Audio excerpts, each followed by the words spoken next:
Let's get it. Okay, so, see, here's the thing. We are about to see what is, I believe, the single most memorable experience, possibly in all of Mass Effect 3. Ow. That hurt. A lot.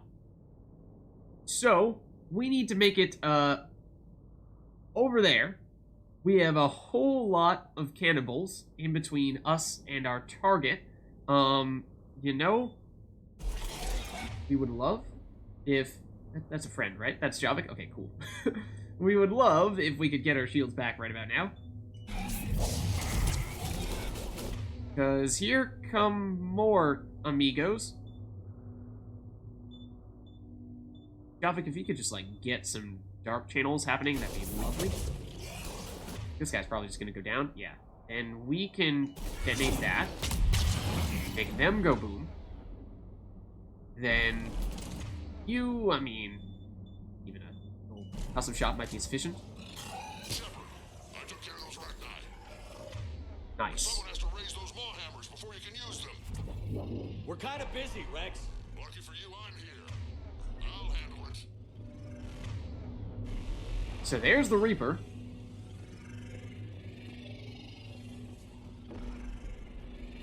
Sign of other enemies? Not really.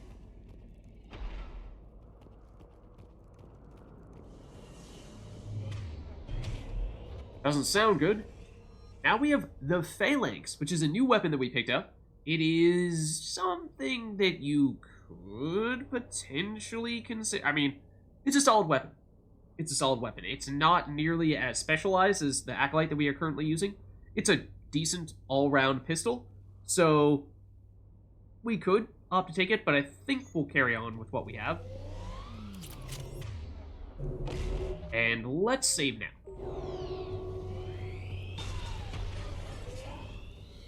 Shepard, some luck. Original strain in storage. Preparing the cure now. Nice. Quick, Morton. They're all over us out here. I mean, not at the moment, but still. At last, the Reaper. Bah. Yeah. I suppose you're right about that.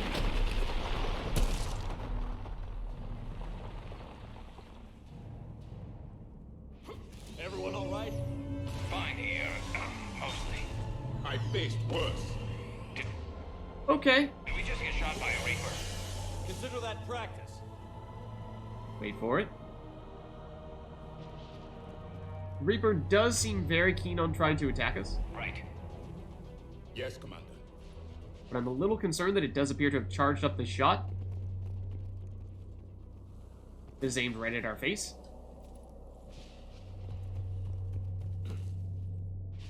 And do we have any way to avoid getting blasted in the face right now?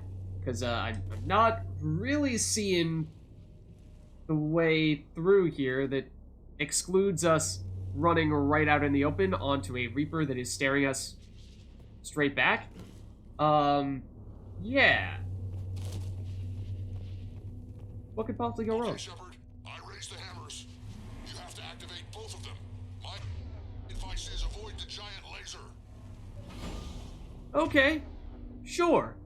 And this is the part that is the most memorable thing that I perhaps have ever seen, have ever experienced in Mass Effect 3, coming up right here.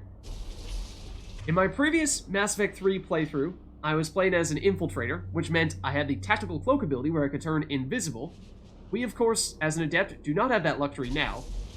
But, it may be of Just keep moving. interest to us right about now, I'm not sure cover's going to work. for reasons we might be about to see. I believe we're really doing this. This is the easy part. Okay, we'll actually stay in the cover for the moment. But where is the next spot?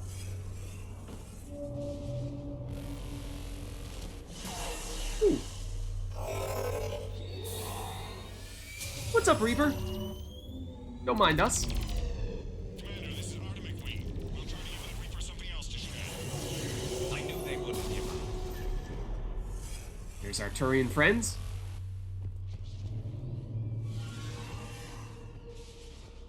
distracting the Reaper, kind of, sort of. The hammers are there and there, on the left One on left, one of the hammers. and right side. And that is significant because, well, we have several things that are now very important to bear in mind. Some of which are that we are currently standing right under this giant Reaper who has ginormous legs, feet, if you want to call them that. And the thing about them is that they can, in fact, crash down and land on you, dealing tons and tons of damage. So if you're wondering why I was saying earlier, it'd be kind of nice if we had some additional health right about now. That's why. The other reason is because there's going to be a lot of brutes. There's going to be a whole lot of brutes right about now. Oh.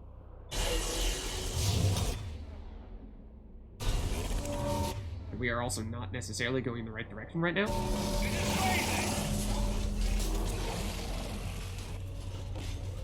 Okay, where exactly is this hammer in question? So that may be the very leg. That is not what I meant to do. It could have smacked us. Fort.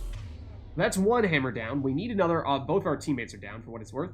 But, so these legs can crash down on you and deal ginormous sums of damage. I think it's, the number on it is something like 1,000, a little over 1,000 damage. We do have a little bit over 1,000 HP. Normally what would happen is that you would have a shield gate where if you're at any amount of health, or if you have any amount of shields, damage would normally just do enough to get rid of those shields. You drop down to health with 0 shields, and then the next hit would be able to knock you down to 0 HP or however much damage it's supposed to do to you. So basically, your shields provide an extra layer of protection where it's a threshold that the damage cannot go down below, so you can't get one shot, basically. Normally, with some exceptions, and this is one of them.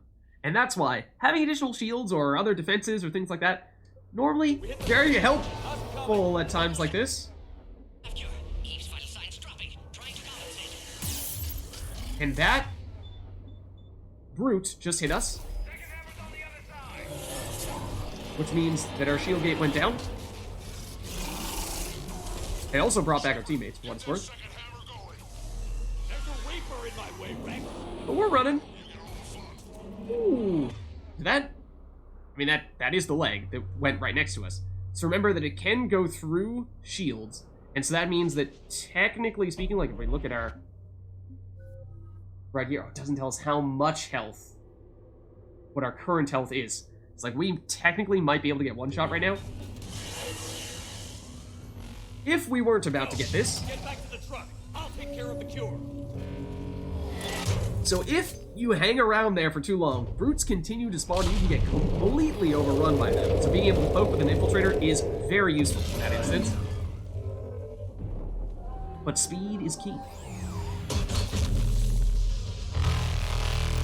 And with the hammers active, here comes our friend.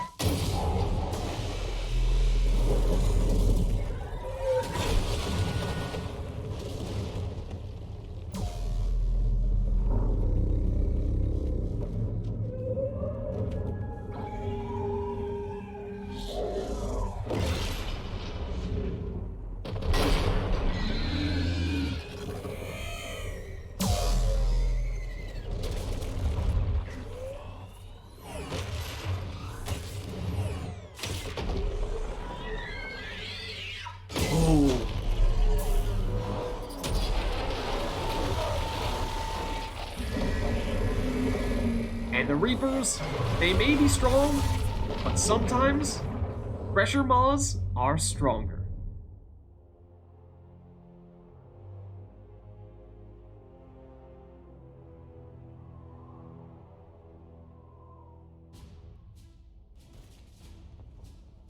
And so when I think of Mass Effect 3, that fight with all the brutes there is oftentimes the encounter I think of. But we've got to deliver this Genophage cure. And this place looks like it has seen better days. Mort, is the cure ready? Yes, loaded for dispersal in 2 minutes. Procedure traumatic for Eve, but not lethal. Malin's research invaluable. She's okay? Headed to safety now. Okay, Survival great. fortunate. We'll stabilize new government should Rex get any ideas. Good match. Promising future for Krogan. Damn! Morton, I'm not sure we have 2 minutes here. At top of Shroud Tower. Must take elevator up. You're going up there? Yes, manual access required. Have to counteract STG sabotage. Ensure cure dispersed properly. Morton, this whole thing is coming apart. There's got to be another way. Remote bypass impossible. STG countermeasures in place. No time to adjust cure for temperature variance. No other option. Not coming back. Suggest you get clear. Explosion's likely to be problematic. Morton. Morton, no! Shepard, please. Need to do this. My project, my work, my cure. My responsibility. Would have liked to run tests on the seashells. Oh, Morton, no! He needs to cure the Genophage, but at the end of the day, the only way he can do it with overriding that sabotage attempt is by doing it manually up there. This place is about to collapse. And he knows this could be the end. I'm sorry. I'm not. Had to be me. Someone else might have gotten it wrong. Oh, Morton!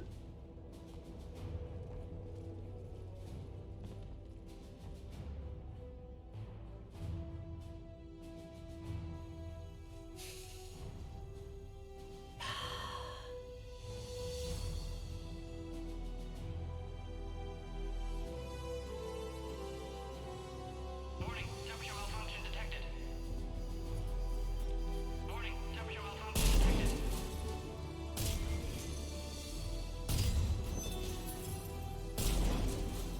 The place is falling apart all around him. Studied species Turian, a saurian, but Turian. Morton. Temperature now within acceptable range. Dispersal commencing. And remember, he was one of the people who upgraded the Genophage so that it would maintain its effects on the Krogan. Science studies range from urban to agrarian. I am the very And for so long, he tried to justify it. But at last it seems, when perhaps a cure was possible, he decided it was worth it. The ultimate sacrifice.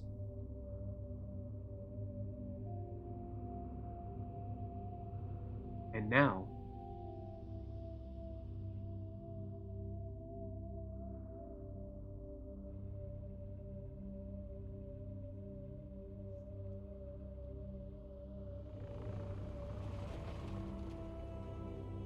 and you gotta love the Mass Effect 1 music / visual music playing in the background as well. Anytime you have the huge moments like this, the Shroud goes down, but the cure seems to have been dispersed. My father betrayed me in this place. His own son. He tried to kill me, so I had to kill him. Right over there. That's what the Genophage reduced us to. Animals. But you changed that today, Shepard. Now we'll fight for our children, not against them. It's just a pity Morden had to die. Yes, so, I mean, as we suspected when we saw the state of the Shroud there, going up to the top floor as it was collapsing, unfortunately, there just wasn't any way out in time. But all we can do now is honor the sacrifice that Morden made and make the most of the cure that he appears to have perhaps successfully created and dispersed. It seemed impossible, but he may have just Wouldn't done have had it any other way. And I'm sure wherever he is, he's putting in a good word for us. We'll name one of the kids after him. Maybe a girl. But you, Commander, we can thank you in person. Tell the Turians I'll be deploying troops to Palaven immediately. And when you're ready to kick the Reapers off Earth, you let me know. The Krogan are back in business. Goodbye, Commander. What will you do now? Spread the hope you've given us. Even now, there are clans gathering in the Kelphic Valley. I'll go speak to them and make sure this gift isn't squandered. Thank you for all that you've done, and know that Erdnot Bakara calls you a friend. First time we've heard her actual name, perhaps? Bakara?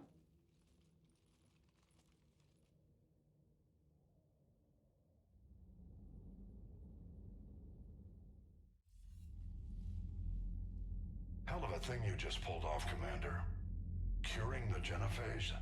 I never thought I'd see the day. It seemed impossible. Rex has agreed to help the Turians, Admiral. We should get their full support. I take it that leaves the Solarians out of the equation. The cost of their support was too high, sir. Well, I'll defer to your judgment on that, Commander. Let's hope we don't need them. Hackett, out.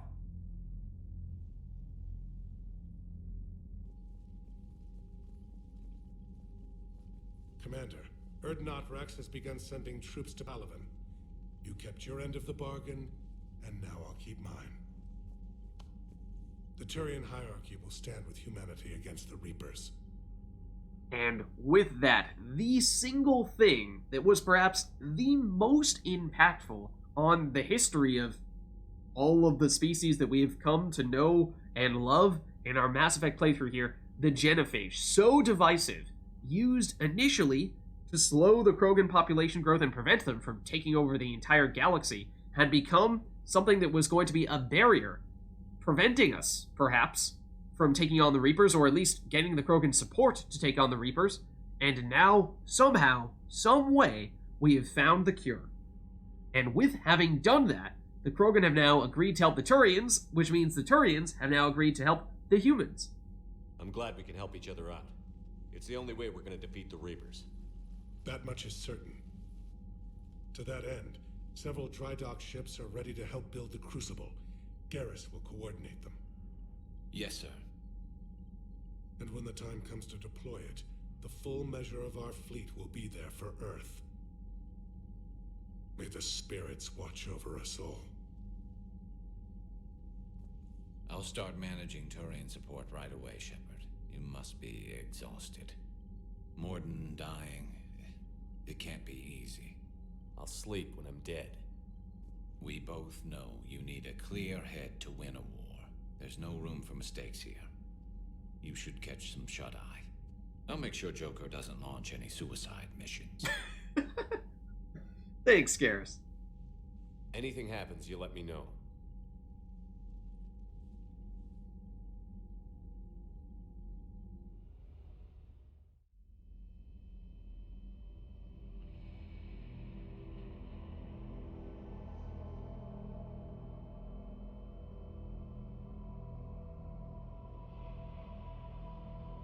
Okay. And where do we find ourselves here? Once again, we've seen ourselves in this situation once before. This nightmare-like state where we have whispers, oily shadows all around us.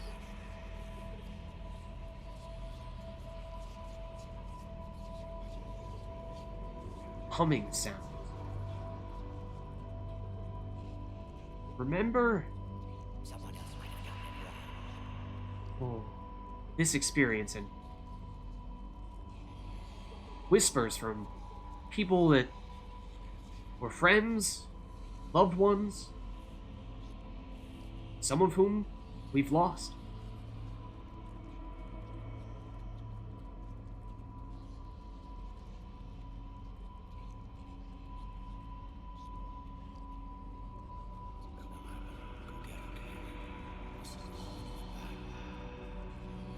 And this may cause you to recall some things that we heard about in Mass Effect 1 regarding indoctrination. You might say, the Rachni Queen said oil and shadows, whispers, echoes in her head. Does look awfully similar to that kind of description here. Does make you wonder. Does make you wonder. Let's just say, there are some theories out there And of course, you Mass Effect veterans, you know what I'm alluding to here. But I'm just saying, there's a correlation here between what we're seeing and experiencing and what we have learned about the effects of indoctrination.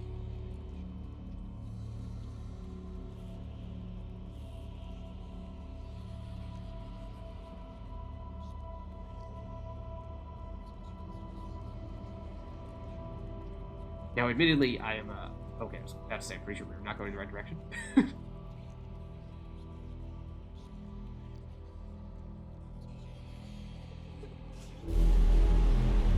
Okay. Getting more intense, and that is the child we saw back on Earth. Tried to go into the shuttle, but the shuttle got shot down by Reaper. Seemed to go in this direction.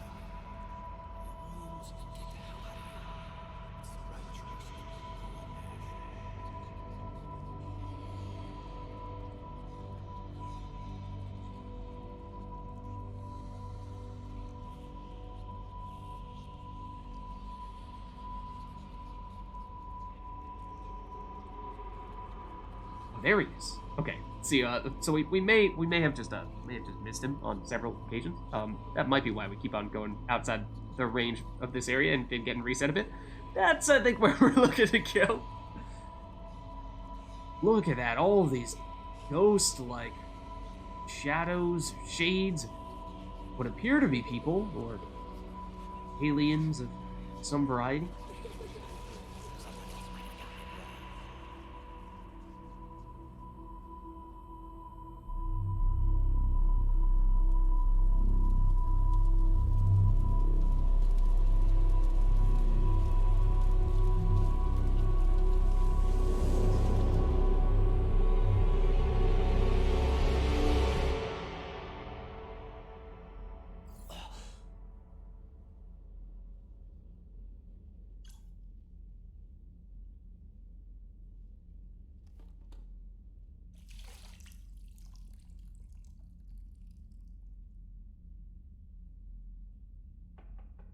It's open. Shepard, there's something you need to hear. All right. Is this a bad time? Just tough time.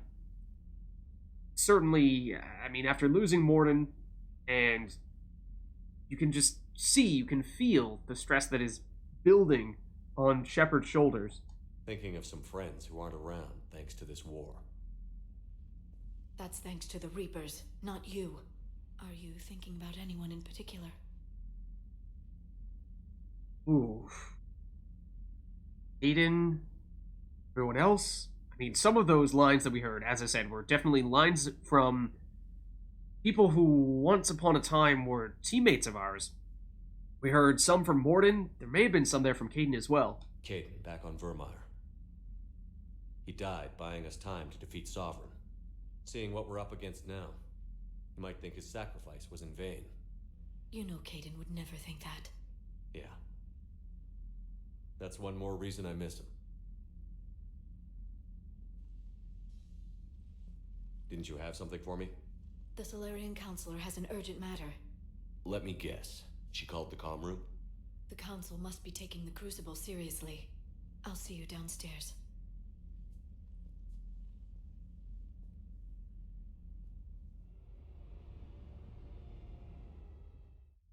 Commander. Can I Hello. help you, Counselor? Shepard, I want you to understand that I owe my position to you, and it's not something that I take lightly. Were it not for you, that weak-minded Counselor Valorn would still be alive, leading the Solarians down the sewage pipe. But now okay. I'm forced to champion a cure for the Genophage. Maybe be a little It's more like respectful of sending him, a but... hurricane to put out a wildfire. So remember, of course, that we did choose to cure the Genophage rather than sabotage it as the Solarians requested that we do, and for that reason we've not had the chance to check just yet on our war room, but as you can probably imagine, that's the type of thing that might, say, make the Krogan more supportive of our cause, but not so much the case for the Solarians. So Yeah. Counselor, Krogan are about to die in droves so your people don't have to. That's your message. Human statesmanship at its finest. Speaking of, I need to talk to you about humanity's representative, Counselor Udina. He's moving vast sums of money. We need to talk about where it's going.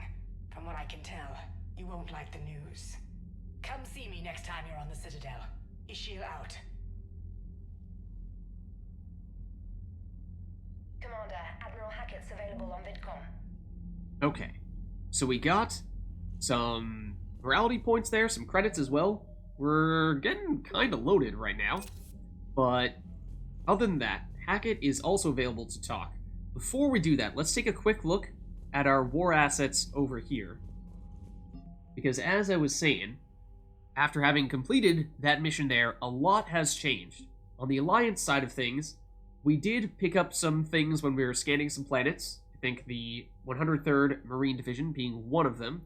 This, perhaps, most recent update, this might actually be new in its entirety here. The old saying, every Marine is a rifleman, still holds true in the Alliance. Every Marine enlistee, from clerk to sniper, goes through a period of infantry training. As a result, the 103rd Marine Division is Earth's largest collection of Special Forces soldiers.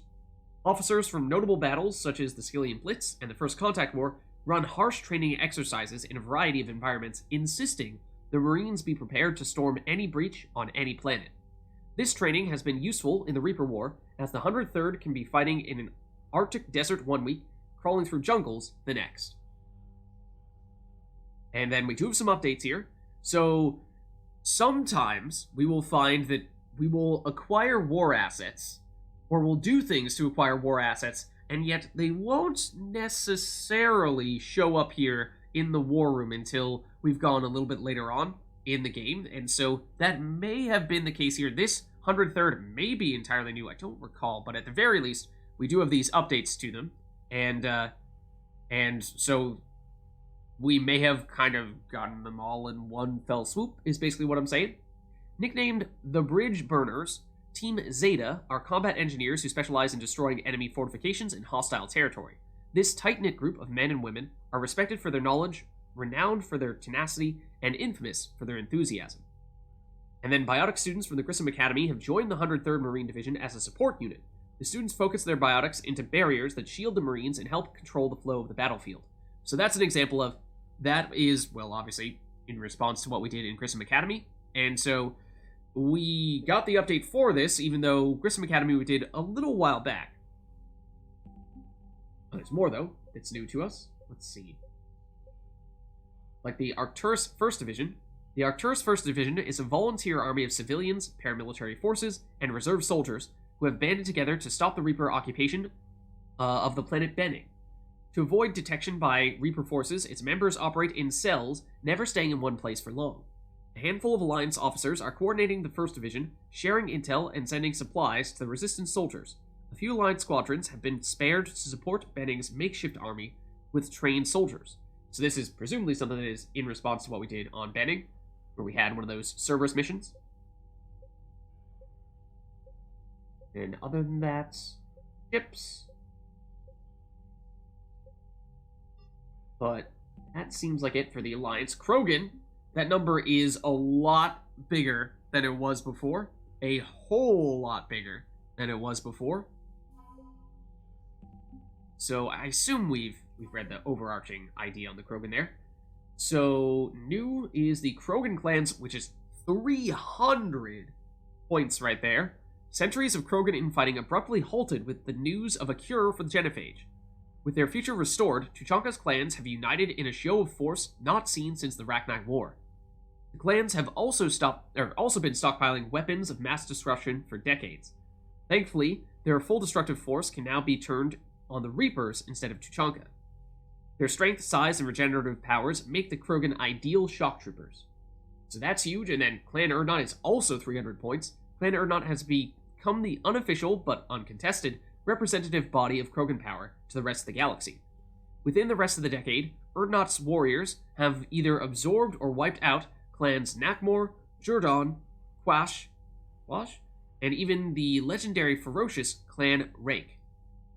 The discovery of a fertile Urdnot female rallied even more Krogan, regardless of affiliation to Urdnot's banner. Then Krogan mercenaries. Many Krogan were fortune-seeking out in the lawless Terminus systems. Their imposing bulk and infamous brutality won them prized positions as bodyguards and mercenaries. When news of a Genophage cure spread, these drifters were contacted by their clans and urged to join Shepard's forces against the Reapers. After centuries of aimless brawls and bleak futures, Krogan everywhere are heeding the call. So, that means, Krogan here, 780. And that is why it was so crucially important that we get the Krogan support, because, as you can see, they are going to be a huge, huge contributor toward the war effort against the Reapers. And the Turians, we might have had a tiny little bit from them before, but as Primarch Fictus was saying, after having the Krogan help the Turians on Palaven, that means that the Turians can now perhaps spare a few more to help us in the main fight against the Reapers / the focused fight on Earth. The threat of Turian firepower once kept entire armies in check. Now the hierarchy's vast fleets and numerous soldiers are needed to win the largest war in galactic history. So we have a few things here. The Turian 79th Flotilla, we might have already had this. The Turian 79th Flotilla distinguished itself during the Krogan rebellions when they clashed with Krogan warships above Daedrus. The 79th sacrificed themselves in great numbers to bring down Krogan vessels attacking the colony. Centuries later, the flotilla continues to rely on speed and stealth to harass the enemy. They run interference, divert fire, and make bombing runs on energy ground units until anti-air defenses manage to target them. And definitely new, we have the 43rd Marine Division. The Turian 43rd Marine Division was founded during the ancient Unification Wars that rocked Palaven over 2,000 years ago. The 43rd maintains relations with other Council races, running joint training exercises with Asari, Salarian, and more recently, Alliance military forces. Knowing how their allies fight has become an asset, as the 43rd's troops have the discipline and experience to integrate into any army on any battlefield. Then the Turian 7th Fleet. The Turian 7th Fleet was assigned the privilege and burden of guarding the Crucible during the weapon's construction and deployment. The fleet flies constant surveillance around the massive device, coordinating with Alliance security patrols and VI-run counterintelligence programs. The 7th Fleet knows what it would cost the galaxy if the Reapers breached their defenses. Every vessel's captain is prepared to make the ultimate sacrifice if it ensures the Crucible's safety. And recovering the legendary Banner of the 1st Regiment lifted the spirits of the overworked Turian forces. That was one of the side quests that we did, where we found some additional stuffs, this Banner of the 1st Regiment, on one of the planets we scanned, and brought it over to one of the Turians hanging out in Purgatory, and in doing so, empowered the Turian 7th Fleet here, increasing its score. So, that was good stuff. Then Turian Engineering Corps. In a society where the military is synonymous with the government, the Turian Engineering Corps is responsible for everything from maintaining sidewalks to creating spaceports. Their fame spread beyond Palaven after they helped repair the damage done to the Citadel by Sovereign in the record time. TEC engineers view the Crucible as the greatest challenge of their career, and have sped up the building process with their expertise and equipment. So now we have sizable Turian support as well. So still working our way toward that minimum number, but we're making good progress. So that is a step in the right direction, for sure. Other than that, we had news that Hackett is ready to speak with us. Commander Shepard, something you need to talk about? Was there something specific? It sounded like he had something specific he was trying to ask us about. What's our state of readiness, Admiral? I won't lie, Shepard. We're bogged down. Things aren't looking good in most sectors. We need to increase the tempo and chalk up some wins, otherwise this won't end well for the human race. Or any race. Fair. I mean, we are starting to make some progress, but as we just saw, our number is still below the minimum listed, so what about Allied forces? What about the extra help we've picked up along the way? The Krogan and Turians have obviously been a big help. Urdnot Rex running the show is a bonus for us. And that female Krogan you rescued is rallying more support from the other clans.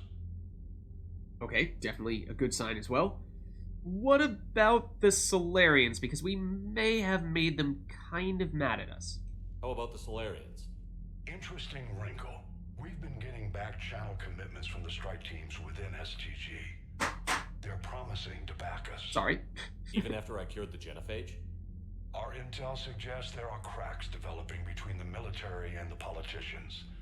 These STG guys know the score. They're not going to jeopardize the entire Solarian Union just because some Delatras didn't get her way. Okay, so not all Solarians are denying us their support. Some of them know the big picture is, hey, there's a humongous Reaper threat and we gotta contribute to this thing, otherwise those Reapers are gonna wipe out the entire galaxy. So that's a good sign. It's specifically the STG, it seems. What about the Rachni? We did, of course, a little while ago, on that Krogan team mission in the Attican Traverse, choose to, well, save the Rachni once again, and there was some concern that that might have backfired on us if we weren't careful, so are things going well there? What about the Rachni? I wouldn't have believed it, but the Rachni are helping us build the Crucible. You're kidding. Turns out they have a knack for weapons of mass destruction. In hindsight, I guess they'd know a thing or two about waging a galactic war. Yeah, they kind of did that Problems before. with them then? Other than scaring the hell out of our engineers, no. Not a lot of small talk going on there. Yeah, I mean, can the Rachni communicate with other people at all? Well, I guess the Rachni Queen can, as we've seen, but that was only when she basically lifted up dead bodies and spoke through them. And yeah, so that's definitely going to terrify people if the Rachni use that as their key method of communication. Can they speak languages that we understand? Or is everything written down, and even then can we translate between Rachni and other languages? I don't know. Other than that, what about the Reapers? I mean, are they starting to make progress against us? Do you know how the other races are doing against the Reapers? Believe it or not, the Turians and Krogan actually seem to be getting along. Urdnot Rex has deployed troops, and they're giving the Reapers a moment of pause. The Solarians are still hanging on to Sirkesh, but the Reapers are starting to breathe down their necks, too. What about the Asari? They have to be feeling the heat. The Reapers are moving fast with the obvious intent of taking Thessia. Interestingly, the Reapers are leaving Parnak alone. It's the Yog homeworld. Can't say that I blame them. Yog have teeth. Well, if we lose this war, it might be them running the next cycle. It's easy to forget the Reapers don't destroy every species. Just the ones who can threaten them. And so that is actually a very interesting observation that Hackett just made there, that yes, the Reapers specifically target only a subset of species, sentient species even, in any of their given cycles. So obviously they're going after humans, they're going after Turians, they're going after Krogan, and sounds like they have their eyes, if they have eyes, set on the Asari and the Solarians soon. They have not yet started to attack them in full, but that might be something that is not very far away. What about... There are some other names that we did not throw around there, like the Volus and the Elcor. Any word on the Volus and Elcor? The Turians and the Krogan sent forces to the Volus homeworld, Irun. It might not be enough, but at least they've got Reaper forces bogged down in a nasty ground war. As for Elcor, they're still in the fight, though our projections show the Reapers encroaching on their territory soon. Okay, so it sounds like not quite as much in the way of Reaper forces on their homeworlds, but with a little bit of support, we can at least hold them off a little while. Though, just seems like they have not really been the highest priority locations. What about the Batarians? Remember that, of course, the Batarians were, at least, they had about 300,000 people in that system that we may or may not have destroyed at the end of Mass Effect 2. So, in some ways, they got hit first. What happened to the Batarians? Never stood a chance, hit by the Reapers straight out of the gate. And without any allies to call on, I think the Batarians are history. That's the other problem, is that now is a good time to have other friends to come to your aid.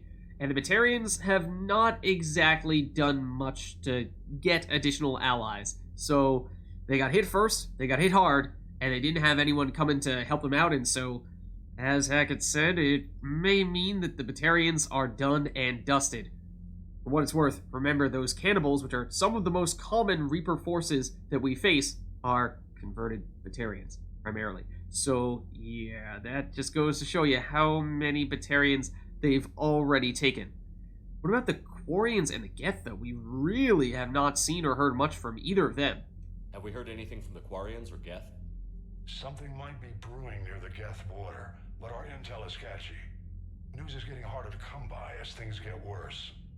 Okay, and that seems like it in terms of updates from Hackett, then. Nothing more, sir. Keep me posted. Hack it out. But that's a good overview of the current state of affairs, both for us as from a more human-centric perspective, but also for other key species as well. And one little thing worth noting is that, of course, previously, Primarch Victus was over here. He has left, as has Rex. So they are gone. They are gone for now. They have left the Normandy, and they're out and doing their own thing here. But, I mean, we can see what, if anything else, our other teammates around here are up to. See the Vids and the Maw taking down the Reaper? Man, I wish I could have been there. I'm just glad the diplomats are off the ship. A Krogan and a Turian in the same room is a fight waiting to happen. So, like I said, they're no longer here, and, I mean, I'm not sure the words Rex and diplomat were ever used in the same sentence. I mean, technically that's not what she said, but you know what I mean.